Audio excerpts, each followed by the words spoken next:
This event took place around 1992. I was just a young man in the military, stationed at Fort Hood, Texas, at the time. Those familiar with Fort Hood will understand what I am talking about when I mention North Fort Hood. For those unfamiliar, let me try to explain so you can understand better. Fort Hood is an extensive military base, likely one of the largest in the United States in terms of land. The main base, where you find all the buildings, motor pools full of vehicles, and so forth, is simply called Fort Hood. It is on the south end of the overall land that makes up Fort Hood, and just outside its gates is the town of Killeen. Most of Fort Hood is wilderness, serving as a training area for soldiers, with a large impact zone for artillery units to train with their cannons. At the far northern end of the base is a small complex called North Fort Hood. It takes about 30 or 40 minutes to drive from the main base up to North Fort Hood. In the early 1990s, there wasn't much in the way of buildings or infrastructure at North Fort Hood. The unit I was assigned to had to calibrate a piece of equipment, meaning it had to be set up and left in place for about a week during the calibration process. I won't delve into the details of this equipment, as it's not vital to the story. What is important to note is that we had to set up this equipment at North Fort Hood during the process. During the day, some soldiers were working on calibrations, but at night, we obviously couldn't leave this expensive equipment unguarded. So every night, 2 soldiers would stay with the equipment to keep an eye on things and ensure nothing happened to it. It was easy duty in every measure, a tent to stay in and plenty of food. Soldiers on night duty to guard the equipment got the next day off. Essentially, it was like camping. I volunteered to take a Thursday night as my turn at guard duty because I had vacation, leave time, starting the following Monday. My rationale was simple: take guard duty on Thursday night, get Friday off, and start my leave time early. It was myself and another young soldier who was a friend of mine. Both of us were just kids. I had just turned 21, and I believe he was just 19 or so. Keep in mind that this is 1992, so while cell phones did exist, they were by no means as prolific as they are now. It was actually pretty rare to see a person with a cell phone, and when you did, they were in these big leather carrying bags. They were huge, and we called them bag phones, and they were very expensive. Needless to say, neither of us had a cell phone. Why is that important? Because we were dropped off for guard duty around 5 p.m., and everyone else left. We had no vehicle and no way to communicate with anyone. We were entirely alone if anything happened, and of course, we were not expecting anything to happen. It was, after all, very easy duty: watch the equipment, play some cards, eat some chow, no problem.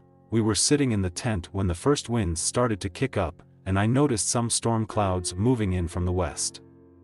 Now, whoever set up that hex tent apparently had no interest in doing it properly, because as the winds got worse, the tent was really leaning as though it might fold at any moment. Clearly, we were about to get hit with a pretty severe thunderstorm, and anyone who has ever lived in Central Texas can tell you that the storms there can blow up quick and be pretty violent. Fortunately for us, there was a deuce-and-a-half truck there with a shelter on the back.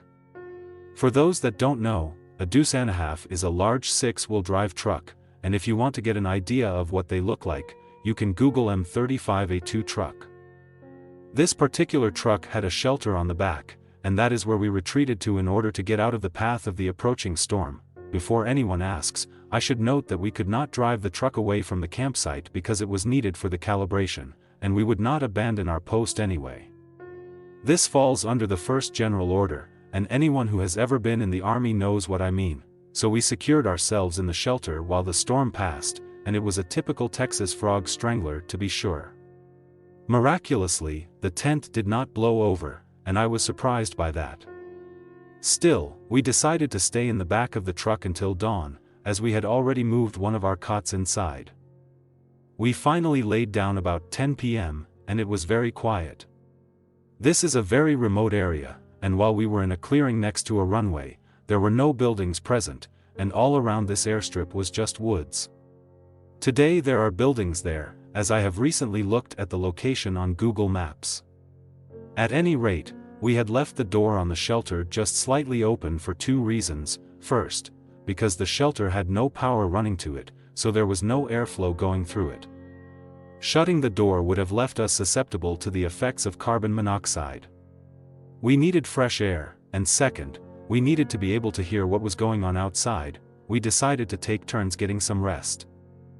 Although we had been told we were allowed to sleep if we wanted to. We were still on base, and there was absolutely no reason to expect that anything at all was going to happen. My friend was on the cot by the door of the shelter, and I was on the floor at the other end. I felt like I had just dozed off when I was shaken violently awake. It was my friend, and as I sat up, he was pulling the door to the shelter closed and trying to put a lock on it using the light from his wristwatch. He was obviously very upset and scared. It was the kind of fear that cannot be faked, as if he was trying to prank me. This was primal fear. I kept asking him what was wrong, and he finally managed to tell me that something had grabbed him by the foot and tried to pull him from the shelter. My first thought was that he had dozed off and had a nightmare. He was insistent that he had not, and even stated that whatever had grabbed him had said to him, "We'll be back for you," and let him go as he was shaking me awake. I wasn't sure if it was a prank or not, but my gut instinct was that he was petrified, and his hands were shaking as he tried to lock the shelter door, so there must be some truth to it. I told him that we couldn't leave the door closed because of carbon monoxide. I was the higher ranking, so technically I was in charge. He refused to stay by the door if it was going to be open even a little bit, so I agreed to switch places with him. I opened the door just a couple of inches and laid down on the cot, still believing he had just had a really bad nightmare. He was on the floor at the other end of the shelter. Within a few minutes, some pretty strange things began to happen.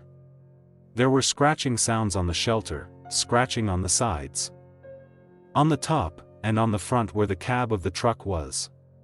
A few times, the door moved ever so slightly but never opened.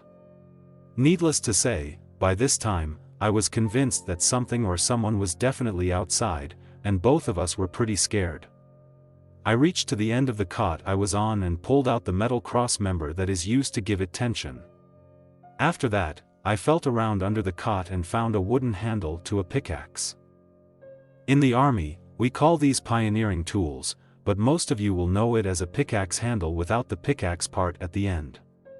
This I handed to my friend, and I instructed him that if anyone opened the door to the shelter, we were going to start beating them with our makeshift weapons, and don't stop beating until whoever it is was down on the ground and not moving. The scratching on the exterior of the shelter continued intermittently throughout the night. We made no effort to call out to whomever or whatever it was. I think we were both just in fight mode.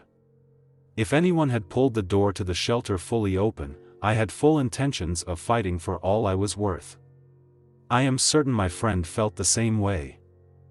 Eventually, it began to get light outside, and as the sky began to get light, the scratching stopped. We stayed in the shelter for another 40 or 50 minutes until the sun was fully up. At that point, I said that I was going to push the door all the way open, jump off the back of the truck, and if he saw anyone, just start swinging. So I counted to 3, flung the door open, and jumped off the truck. When you are 21, you can jump off a deuce and a half, and it doesn't hurt. Now I would be far more cautious, lol. At any rate, there was nothing, not a soul. We looked all around the truck and the camp. Nothing. What I noticed immediately was that while we were leaving boot tracks in the still wet ground, there were no other tracks around the truck at all. I began to look for loose items on the shelter that might account for the scratching sound. Nothing. I didn't know whether to feel relieved or still be on edge. We packed up our gear, and about 30 minutes later, the relief NCO arrived in a HMMWV, Humvee. He wasn't even fully out of the truck, and we were putting our stuff in it to leave. He laughingly remarked that we seemed really ready to go. We never told him a thing.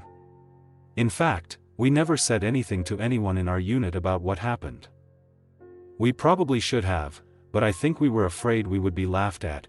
at any rate, I got behind the wheel of the HMMWV, and my friend got in the back on the passenger side.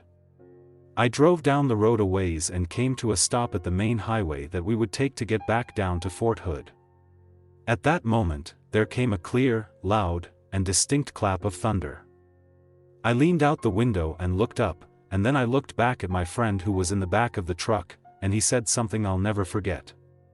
"There ain't a fucking cloud in the sky, man." I believe I probably set a record for the fastest drive back to Fort Hood in a HMMWV that morning. I'm not one to believe in this stuff. I think a lot of this paranormal stuff is just active imaginations or people making it up. But something happened to us that night, and I will never forget it. It scared the hell out of me, and I don't ever want to experience it again. That's my story, and it is 100% true.